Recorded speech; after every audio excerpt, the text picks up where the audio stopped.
네, 오늘 우리에게 주신 하나님의 말씀은 요한복음 17장 9절에서 19절 말씀입니다. 요한복음 17장 9절에서 19절 말씀 우리 다 같이 한 목소리로 한 절씩 합독하도록 하겠습니다. 시작. 내가 그들을 위하여 비옵나니 내가 비옵는 것은 세상을 위함이 아니요 내게 주신 자들을 위함이니이다. 그들은 아버지의 것이로소이다. 내 것은 다 아버지의 것이요 아버지의 것은 내 것이오매 내가 그들로 말미암아 영광을 받았나이다. 나는 세상에 더 있지 아니하오나 그들은 세상에 있었고 나는 아버지께로 가옵나니 거룩하신 아버지요 내게 주신 아버지의 이름으로 그들을 보전하사 우리와 같이 그들도 하나가 되게 하옵소서. 내가 그들과 함께 있을 때에 내게 주신 아버지의 이름으로 그들을 보전하고 지키었나이다. 그 중에 하나도 멸망하지 않고 다만 멸망의 자식뿐이오니 이는 성경을 응하게 함이니이다. 지금 내가 아버지께로 가오니 내가 세상에서 이 말을 하옵는 것은 그들로 내 기쁨을 그들 안에 충만히 가지게 하려 함이니이다. 내가 아버지의 말씀을 그들에게 주었사오매 세상이 그들을 미워하였사오니 이는 내가 세상에 속하지 아니함 같이 그들도 세상에 속하지 아니함으로 인함이니이다. 내가 비옵는 것은 그들을 세상에서 데려가시기를 위함이 아니요 다만 악에 빠지지 않게 보전하시기를 위함이니이다. 내가 세상에 속하지 아니함 같이 그들도 세상에 속하지 아니하였사옵나이다. 그들을 진리로 거룩하게 하옵소서. 아버지의 말씀은 진리니이다. 아버지께서 나를 세상에 보내신 것 같이 나도 그들을 세상에 보내었고 또 그들을 위하여 내가 나를 거룩하게 하오니 이는 그들도 진리로 거룩함을 얻게 하려 함이니이다. 아멘. 네, 이 시간 보전이라는 제목으로 하나님의 말씀을 함께 나누도록 하겠습니다. 오늘 본문의 말씀은 일명 대제사장적인 기도라는 별칭을 가지고 있습니다. 예수님께서 하신 여러 가지 기도가 있지만 그 중에서도 이 기도만큼은 대제사장적인 그런 역할을 감당하는 기도였다라는 뜻인데요. 말 그대로 대제사장이 하는 역할의 기도였다는 거예요. 하나님과 인간의 중간 사이에서 중보자의 역할을 하는. 그래서 하나님 아버지께 우리 인생들을 위하여 이들을 이렇게 되게 해주십시오라고 기도해 주시는 그 중간자적인 역할을 하시는 그 기도입니다.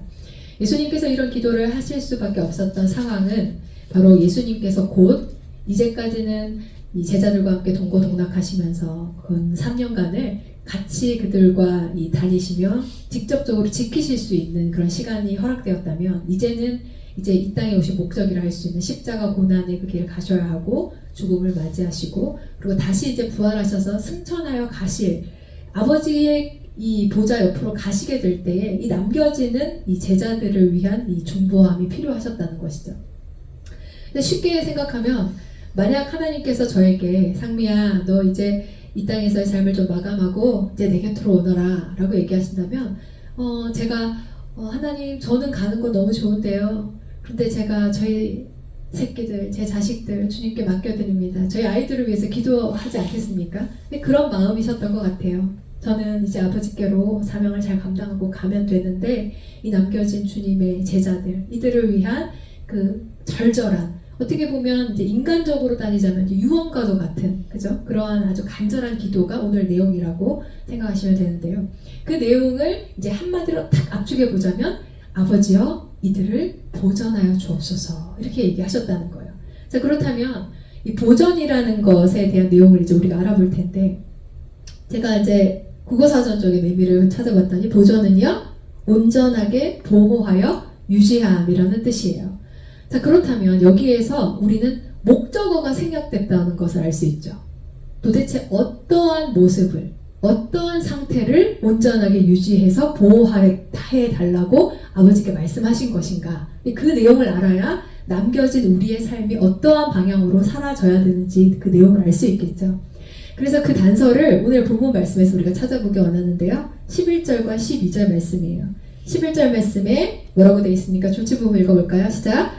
거룩하신 아버지여 내게 주신 아버지의 이름으로 그들을 보전하사. 자 12절에도요 주체 부분이 있습니다. 내게 주신 아버지의 이름으로 그들을 보전하고 지키었나이다. 그러니까 이 제자들을 보전하시는 데 있어서는 반드시 거룩하신 아버지 하나님의 이름이 연관되어 있다는 거예요.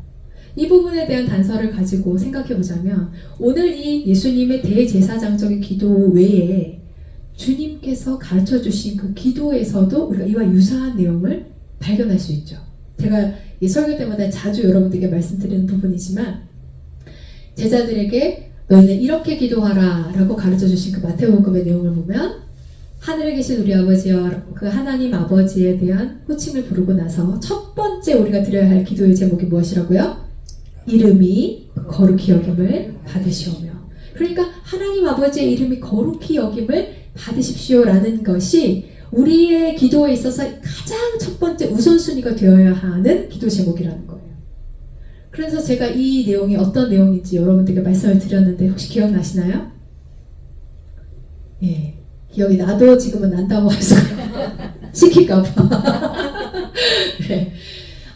아버지 하나님의 이름은 그 자체, 그냥 그분의 존재 자체가 거룩이시니까 뭐 거룩히 여김을 받게 해주십시오 뭐 빌 필요가 없잖아요. 그런데 그렇게 우리가 기도해야 하는 이유는 그분이 자신의 이름을 저와 여러분의 아버지라고 선택하셨기 때문이라 했습니다. 그렇잖아요. 저하고 여러분과 같은 이 인생들하고 아무 상관없이 그분이 절연한 관계라면 그분의 이름의 거룩성은 짱짱하게 영원 무궁토록 유지될 것입니다. 훼손될 이유가 없죠. 그런데 우리의 아버지가 친히 되시겠다고 결정하신 그 순간부터 그분의 이름의 거룩성의 영예가 훼손될 가능성이 무궁무진해진 거예요. 왜 그렇습니까? 아무리 명예롭고 아무리 명망 높은 그런 이 아버지가 있다 할지라도 그 자식이 우리를 일으키면 죄를 지으면 아버지는 고개를 숙이게 되잖아요. 죄송합니다. 잘못했습니다.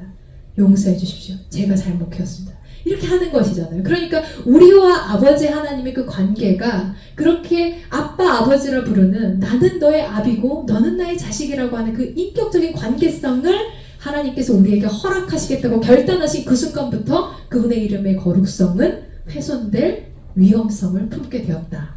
그러므로 그분의 이름이 거룩히 여김을 받으시옵소서라는 건 그분이 할 부분을 이야기하는 게 아니라 그분의 자녀된 우리의 할 몫을 이야기하는 것이다 라고 말씀드렸는데 정말 처음 듣는 내용이죠. 것처럼 여러분이 신기하게 들으시면서 은혜를 받으셔서 감사하네요. 네.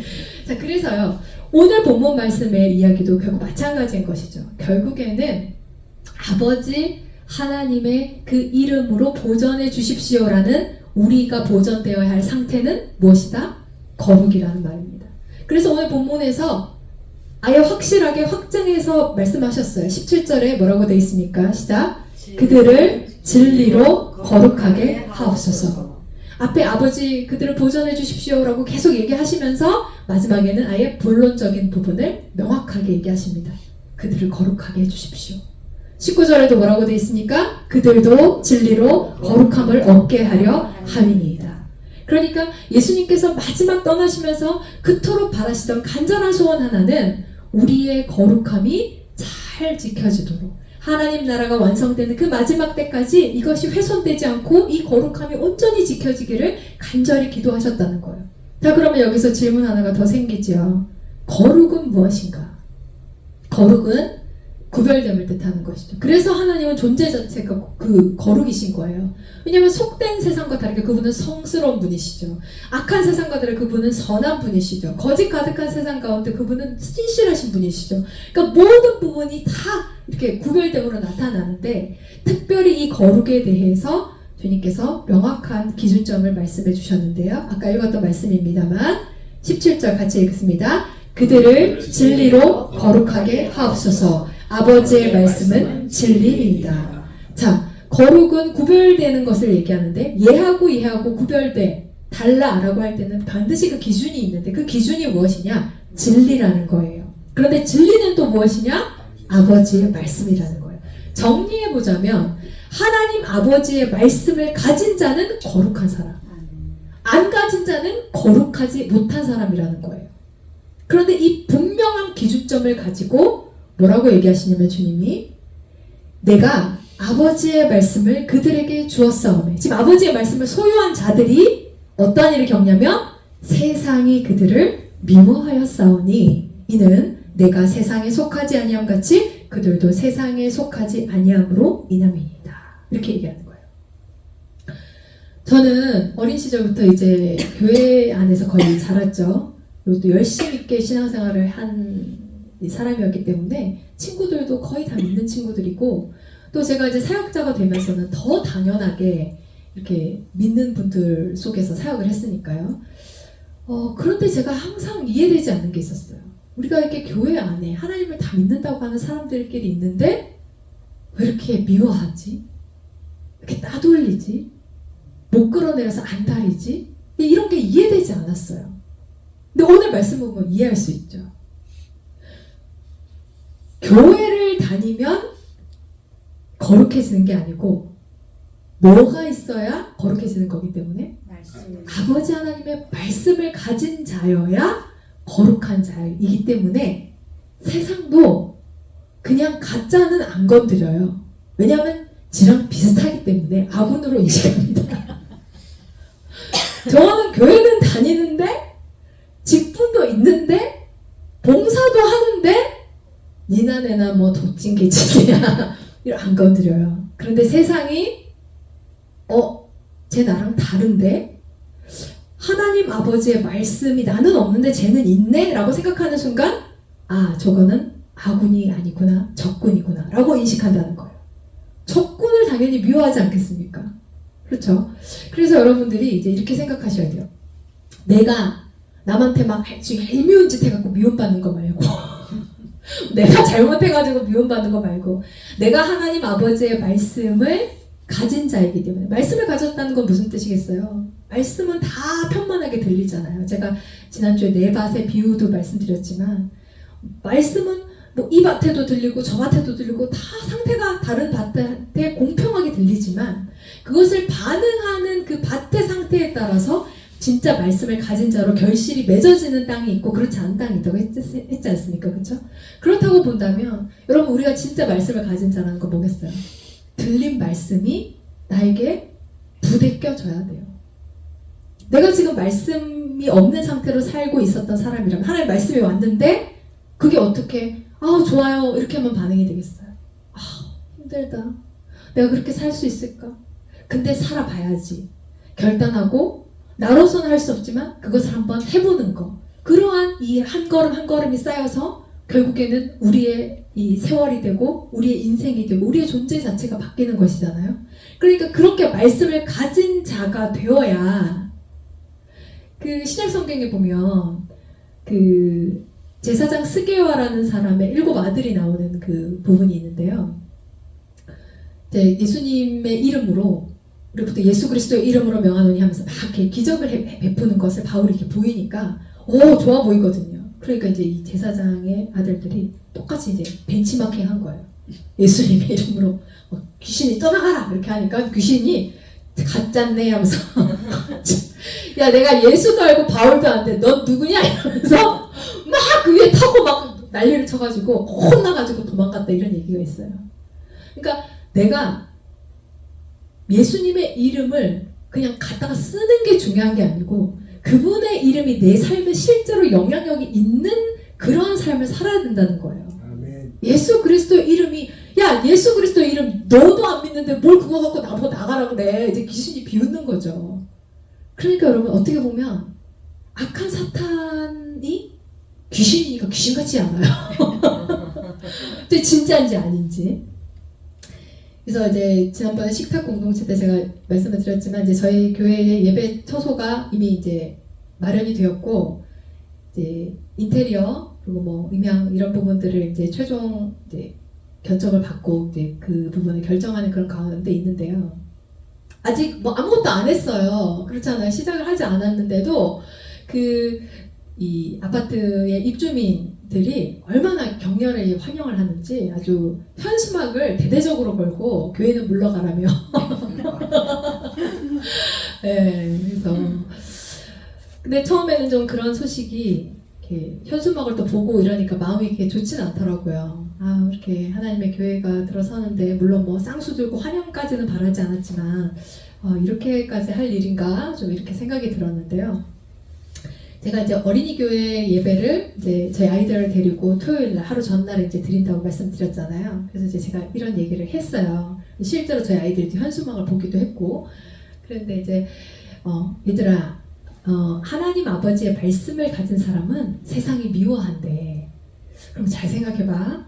세상의 미움을 받는 게 기쁜 일일까 슬픈 일일까? 그렇게 물었더니 우리 첫째, 이제 내일 모레 개학하면 3학년 되는 저희 큰딸이 그러는 거예요. 완전 기쁜 일이죠. 그러면 우리가 진짜라는 걸 확인해 주는 거잖아요. 이렇게 얘기하는 거예요. 네. 초등학교 3학년짜리 딸이지만 참 영적으로 이것을 바라볼 수 있고 알아들을 수 있는 귀가 있구나. 제가 오늘 이 말씀 설교를 이렇게 준비하면서 말씀 묵상하는 가운데 하나님께서 제 안에 이거 기뻐해야 할 일이냐 슬퍼해야 할 일이냐 이렇게 물으실 때 제가 이렇게 고백했어요. 하나님, 기뻐해야 할 일이네요.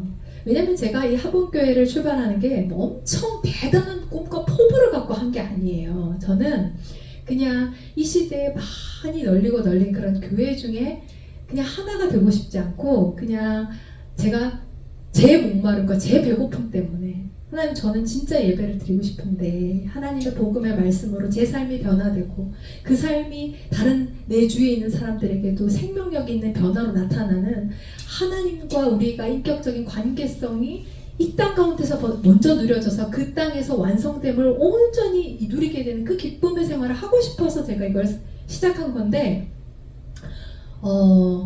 이렇게 사탄이 이렇게 이렇게 방해하는 어떤 그런 모습을 보니까 제가 하려는 교회가 진짜긴 한가 봐요.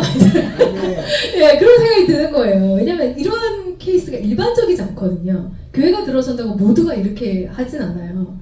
근데 제가 나는 그냥 하나님이 주신 그런 작은 소망을 가지고 큰 교회가 되겠다 그런 것도 없고 그냥 진짜 크리스천, 단 한 명의 진짜 크리스천, 제자된 사람 한 명을 세워도 나 하나님께 칭찬받을 수 있을 것 같아. 그 나라 가면 정말 이런 소박한 꿈을 갖고 했는데 사탄은 그 한 사람이 무섭거든요. 그 진짜가 두렵거든요. 그러니까 저렇게 생쇼 난리를 하고 있구나 그런 생각이 드니까 제 안에서 은근히 이렇게 자긍심이 이렇게 올라오더라고요. 근데 실제로 주님께서 세상이 너희 미워할 거야 이렇게 얘기하시기 바로 전에 13절의 말씀에 실제로 뭐라고 얘기하셨냐면 이렇게 얘기하세요. 그들로 내 기쁨을 그들 안에 충만히 가지게 하려 함이니이다. 그러니까 이거 기쁨의 기준이 하나님의 말씀을 가진 사람들, 거룩함을 입은 사람들은 좀 달라야 될 것 같아요. 세상의 사람들은 사실 기쁨의 많은 대다수의 영역이 소유에 관해 있습니다. 뭔가를 가졌을 때, 명예를 가지고, 부를 가지고 그렇게 되었을 때 기쁨의 이유라고 얘기하지만 하나님께서 말씀하시는 것은 존재의 기쁨인 것 같아요. 내가 교회야 물러가라 이렇게 하는 그들 무리 속에 있는 존재가 아니라 오히려 하나님께 속해 있기에 세상의 미움과 핍박을 받는 그러한 존재가 된 것이 기쁘도다. 감사하도다. 내가 진짜라는 것이 인정된 것이 오히려 즐겁도다. 이렇게 내 존재됨의 이 변화에 대해서 우리가 기뻐할 수 있는 것. 이것이 바로 이 하나님 나라에 소속된 자, 세상과 분리된 자, 하나님 아버지의 말씀을 가진 자의 모습이라. 그렇게 생각해보니까 정말 하나님께서 성경 여러 곳에 그런 부분을 말씀하신 구절이 생각이 나는 거예요. 한번 같이 읽어볼까요? 마태복음 5장 12절입니다. 있습니다. 시작. 기뻐하고 즐거워하라. 하늘에서 너희의 상이 큼이라. 너희 전에 있던 선지자들도 이같이 박해하였느니라. 네, 선지자들 주님의 이름으로 주님의 말씀을 가지고 대언하였던 그 선지자들이 환영받았다고요? 아니요, 박해받았다고요. 근데 박해받을 때 질질 짜고 하지 말고 즐거워해라, 기뻐해라. 이게 너희 상이다 라고 얘기하신다는 거예요. 베드로전서 4장 13절도 읽어봅시다. 시작. 오히려 너희가 그리스도의 고난에 참여하는 것으로 즐거워하라. 이는 그의 영광을 나타내실 때에 너희로 즐거워하고 기뻐하게 하려 함이라. 아멘. 예수님만 생각해도 그렇잖아요. 제가 예전에 개인적으로 너무 실족할 일이 있어가지고 하나님 그래가지고 뭐 제가 목회한다고 하겠습니까? 저는 안 되는 것 같아요.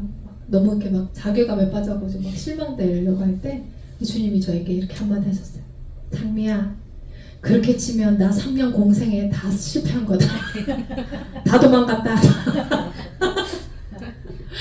근데 제가 생각해보니까 예수님도 그런 꼴을 당하고 그런 수욕을 당하고 그런 실패를 경험하고, 그러나 그게 끝이 아니었다는 거예요. 끝까지 주님의 길을 걸어간 사람은, 십자가 고난을 통과한 사람은 부활의 영광을 맛보잖아요. 그러니까 우리가 진짜로서 우리의 존재의 변화됨을 기뻐하고 즐거워함으로 가지고 있을 때 세상이 미워하는 거, 그게 우리의 이 희와 비를 가르는 그런 기준이 되는 것이 아니라 하나님 오히려 이것이 나에게 인침이 됩니다. 세상이 오히려 확실하게 보증해 주네요. 너 진짜라서 싫어! 이렇게 얘기 안 해요. 아멘. 저 가짜라서 세상하고 쎄쎄쎄 하면서 세상 덕 좀 보고 이 땅에서 잘 먹고 잘 살고 그거 싫어요. 저는요, 세상이 미워해도 조롱하고 핍박해도 주님의 진짜로 살고 싶습니다. 네, 그러한 고백이 저와 여러분 가운데 든든히 섰으면 좋겠습니다. 아멘. 자, 그런데요, 이렇게 세상에 이런 핍박, 미움, 공격 이런 것을 당한다고 생각할 때 우리가 그리는 흔한 그림이 그런 거잖아요. 우리가 막 스스로 뭔가를 막 공격해야지, 싸워야지 이런 생각을 안 하다 보니까 일단 그림 자체가 우리는 당하는 수동적인 이 입장이고 그들은 능동적으로 막 칼과 창을 가지고 막 이렇게 하고 있으면 우리는 막 방패로 막 막고 있고 막 이런 느낌이 들잖아요. 그냥 본능적으로. 근데 그게 아니라는 거예요. 제가 요즘에 이제 저희 가족들하고 함께 하고 있는 그 소그룹 교제 예수님의 사람이라는 그 책을 읽으면서 제가 그래 맞다. 이거 우리 성도님들하고 꼭 나눠줘야지 싶은 구절이 있었어요. 먼저 마태복음 16장 18절에 보시면 이 예수님께서 주는 그리스도시요 하나님의 살아계신 아들이시니다 라고 고백하는 그의 그 믿음의 고백을 들으시고는 이렇게 얘기하셨거든요. 너는 베드로라. 내가 이 반석 위에 내 교회를 세우리니 음부의 권세가 이기지 못하리라 라고 말씀하셨어요. 그런데 지금 이제 이기지 못한다는 건데 이제 싸움이 일어난다는 건데, 이것에 있어서 우리가 기본적으로 생각하는, 우리는 방어하는, 그 공격을 당하는 입장이고 그쪽은 우리를 막 괴롭히고 힘들게 하는 그런 입장이라는 그림이 전혀 아니라, 유기성 목사님의 그 예수님의 사람의 책에 보면 이런 글이 있어요. 같이 한번 읽어볼까요? 시작. 음부의 권세가 이기지 못하리라는 말씀은 사탄의 왕국 대문이 교회의 공격을 이기지 못하리라는 의미입니다.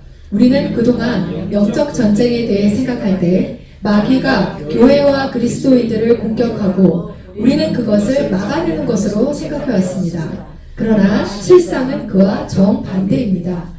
우리가 복음의 능력으로 사탄의 나라를 공격하는 것이고, 사탄은 자신의 나라를 빼앗기지 않기 위해 견고한 대문으로 막고 있는 것입니다. 그러니 사탄의 왕국 대문이 아무리 견고해도 교회의 공격을 견딜 수 없다는 말입니다. 아멘. 자, 여러분, 이제 시선이 좀 완전히 달라지시는 걸 느끼시나요? 우리가 그냥 뭐 아무것도 안 했어요. 근데 그냥 우리 진짜 교회인, 진짜 하나님 나라에 소속된 하나님 아버지의 말씀을 가진 자들이 들어선다는 소문만으로도 이들이 벌벌 떤다는 거예요. 그래서 마치 그 에프킬라 칙 뿌리면은 막 밖에 막 하는 것처럼 네, 굉장히 징그럽잖아요. 그런 모습처럼 그들이 우리를 공격하는 게 아니라 우리는 우리의 존재가 나타남만으로도 그들에게 엄청 위협적이고, 우리가 하나님 나라의 이 권세를 가지고 그들을 공격하는 것이고, 그들이 지금 우리 이제 큰일 나겠는데 해서 할 수 있는 대로 막아내려는 여러 가지 이 행동들을 취하고 있는 것이다 라고 생각할 때, 여러분들이 뭔가 여러분들의 어떤 개인적인 삶에 있어서도 그렇고 여러분들이 섬기고 있는 이 하본교회 앞으로의 여정에 있어서도 그렇게 막 세상이 환영해주고 막 잘해주고 그렇게 하지 않는 것에 일일비하지 않으시기를 바랍니다. 진짜니까 성경이 보증하는 그 일이 일어나는구나. 그리고 얼마나 무서우면, 얼마나 두려우면 저렇게까지 하랴. 나는 몰랐는데 하나님 편에서 굉장히 이 쓸모 있는 그런 군사인가 보지? 하나님이 뭔가 딱 내밀 수 있는 그런 어떤 비장의 카드, 비장의 무기 같은 그런 좀 용사인가 보지? 이런 자부심을 가지시고 이 영적인 세계를 바라보실 수 있으면 좋겠어요. 자, 그러면 이제 지금까지는 우리의 반대편에 있는 아버지 하나님의 말씀을 가진 거룩이 없는 사람들에 대해서 이제 우리의 인식, 우리의 태도 이런 것들을 제가 이제 어떻게 해야 되는지 말씀을 드렸다면, 그러면 이제 적군 말고 아군은요, 같이 너도 하나님 아버지의 말씀을 가졌고 나도 하나님 아버지의 말씀을 가졌다고 하는 우리는 어떻게 해야 할까요? 오늘 성경에서 이렇게 얘기하고 있어요. 11절에 거룩하신 아버지여 내게 주신 아버지의 이름으로 그들을 보존하사 뭐라고 되어 있습니까? 우리와 같이 그들도 하나가 되게 하옵소서. 우리는 아버지 하나님의 말씀을 가진 우리는 뭐가 되어야 된다고요? 하나가 되어야 돼요. 이것이 거룩의 정수입니다. 그런데 여러분, 저는 사실 요즘 많이 안타까운 게 있어요. 시국이 시국인 만큼 너무나 많은 크리스천들이 분열되고 갈라지는 현상들이 일어나고 있어요. 저는 교회 안에서 여러 정치색이 다른 사람들이 있다는 걸 압니다. 어떤 이는 좌쪽에, 어떤 이는 우쪽에, 어떤 이는 또 자신을 중도라고 취하면서 각자가 갖고 있는 견해들이 있습니다만, 그러나 여러분, 그것으로 인하여서 갈라질 교회라면, 그래서 목사님들도 엄청 공격당하세요. 목소리를 내면 낸다고 공격당하고 안 내면 안 낸다고 공격당하고, 내면 왜 이쪽 목소리를 내냐고 공격당하고, 하여튼 막 이래요. 근데 여러분, 우리가 기억해야 돼요. 이게 사탄의 계략입니다. 가장 상위 개념은 무엇이 되어야 하냐면 하나됨이 되어야 돼요. 아버지와 내가 하나 된 것 같이. 성부 하나님, 성자 하나님, 성령 하나님, 삼위일체의 하나님께서 그 존재 자체가 완전한 사랑의 연합을 이루시는 것처럼, 그렇게 우리가 네 정치색이 뭐든 나는 너와 다른 견해를 갖고 있지만 그것이 우리의 갈라짐의 이유는 될 수 없다. 세상이라면 그것이 갈라짐의 이유가 되겠죠. 그것이 예를 들어 물질의 문제든 정치색의 문제든 우리가 서로 너와 나의 다름으로 인해서 세상은 쪼개지고 갈라지고 분열되고 갈등하고 대립합니다만, 교회는 그러면 안 된다는 거예요. 교회는 그리스도의 몸이기 때문입니다. 하나 되신 성부 하나님, 성자 하나님, 성령 하나님의 이 온전한 하나됨의 연합이 그대로 흘러가는 게 교회 아니겠어요? 그러면 우리가 뭐라고 해야 될까요? 집사님 그렇게 생각하시는구나. 저는 또 좀 다르게 생각하는데, 어쨌든 중요한 거는 이 나라가 하나님께서 보시기에 기뻐하는 나라로 서야 되지 않겠습니까? 우리 그럼 같이 시간 맞춰서 나라 위해서 기도합시다. 이렇게 하나가 돼야 되는 것이죠. 그러니까 계속해서 분열되고 갈등되는 것은 마귀가 원하는, 하나님 말씀이 없는 세상이 원하는 길이라는 것을 우리가 기억하면서 우리의 가정에서, 그리고 우리의 직장에서, 우리의 삶의 모든 지경 가운데 내가 지금 하나님 말씀을 가진 자로 하나를 이루고 있는지를 생각해 보셔야 해요. 여러분, 세상하고는 하나가 될 수 없어요. 왜냐면 그들과 우리도 소속 자체가 다르기 때문에. 그렇죠? 그런데 하나가 되어야 하는 우리 아군끼리는 적어도 온전한 연합이 이루어져야 된다는 거예요. 그러면 사실 저 같은 경우는 저희 가족 안에서 하나가 이루어져야 되죠. 왜냐면 우리는 다, 저는 목사고 또 남편은 집사고, 그죠? 뭐 아버지 장로님이고 뭐 어머니 권사님이고, 그걸 하나가 이루어져야 되잖아요. 근데 이 가족이 하나가 되는 게 쉬울까요? 어려울까요? 네, 만만치 않습니다.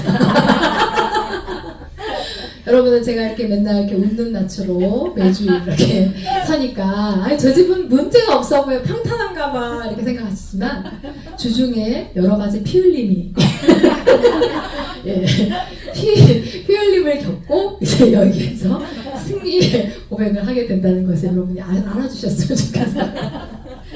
여러분들도 여러분의 가정에서 진짜 예수 그리스도와 성자 하나님과 우리 성부 하나님 가지시는 그 온전한 연합, 그 참된 거룩, 말씀을 가졌다 하면서 이것이 깨어진다면 가짜예요. 사탄도 비우는, 사탄도 취급 안 해주는, 야 너 미워할 가치 없다 이렇게 할 만한. 그런데 우리가 진짜 거룩을 지키는 사람으로 진짜로서 살아간다면, 여러분 하나됨을 위한 피 흘림은 반드시 대가를 지불하시기를 바랍니다. 그 십자가에 못 박히는 피 흘림이 있을 때 여러분에게 부활의 영광이 주어지실 것입니다. 사랑하는 성도 여러분, 예수 그리스도가 마지막으로 유언처럼 남기셨던 아버지 하나님, 얘네들 남겨두고 가는데 이거 부탁드립니다 한 기도 제목이 뭐였다고요? 이들을 거룩하게 보존해 주십시오. 거룩이 뭐라고요? 하나님의 말씀을 가진 자로 살아가는 것. 그래서 하나님의 말씀이, 우리가 이렇게 운전하고 갈 때도 신호 지키잖아요. 왜냐하면 법이니까. 근데 우리는 하나님 나라에 속한 사람들이니까 하나님 나라의 법이 우리에게 있어서 모든 것들을 가고 서고 이 결정하는 키가 되어야 된다는 거예요. 그렇게 말씀을 진짜 가진 자로 살아갈 때 세상은 우리를 미워하고 핍박할지 모르나 우리는 온전한 사랑의 연합 가운데서 하나님 나라 천국을 누리게 될 줄 믿습니다. 이 은혜가 우리 가본교회 성도님들 가운데 충만해지길 축복합니다.